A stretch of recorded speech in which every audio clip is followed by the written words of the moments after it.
Villisca Axe murders.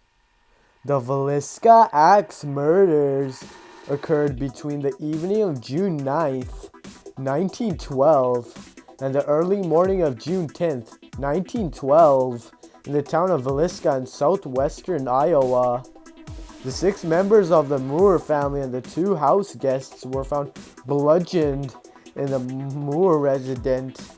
All 8 victims, including 4 children, had severe head wounds from an axe. A lengthy investigation yielded several suspects, one of whom was hired twice. The first trial ended in a hung jury, and the second ended in an acquittal. The crime remains unsolved.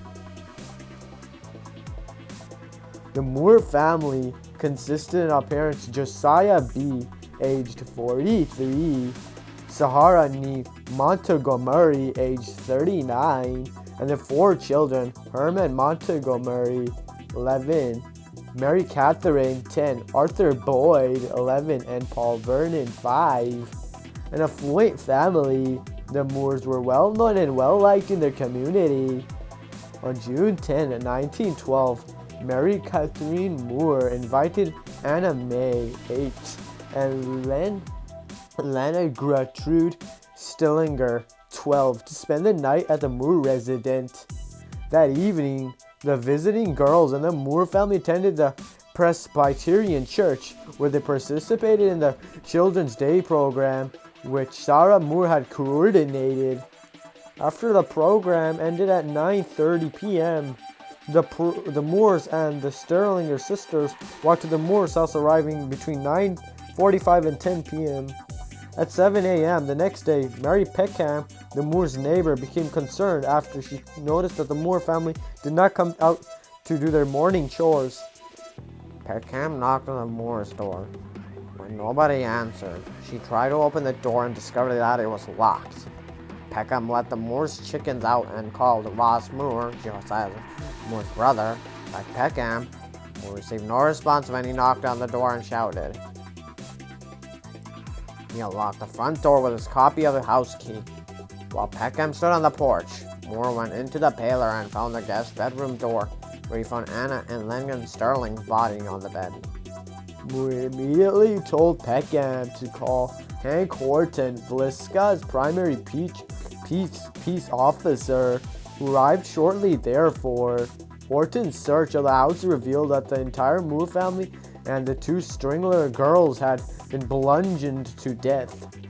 The murder weapon, an axe belonging to Josiah, was found in the guest room where the Sterlinger sisters were found. Doctors concluded that the murders had taken place between midnight and 5 a.m.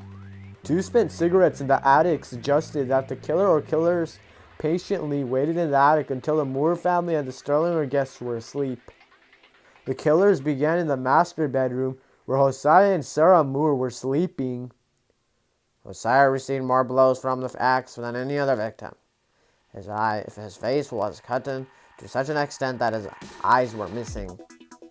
They used the blade of an axe on Josiah while using the blunt end on the rest of the victims.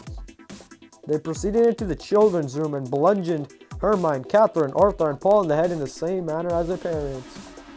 They returned to the master bedroom to inflict more blows on the elder Moores, knocking over a shoe that had filled with blood before moving downstairs to their guest bedroom and killing Anna and Lena.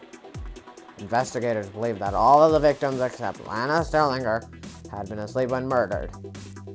They thought that she was awake and tried to fight back, as she was found lying crosswise on the bed, and with a defensive wound on her arm. Lana's nightgown was pushed up her waist, and she was wearing no undergarments, leading to law enforcement speculation that the killers sexually molested or attempted to do so.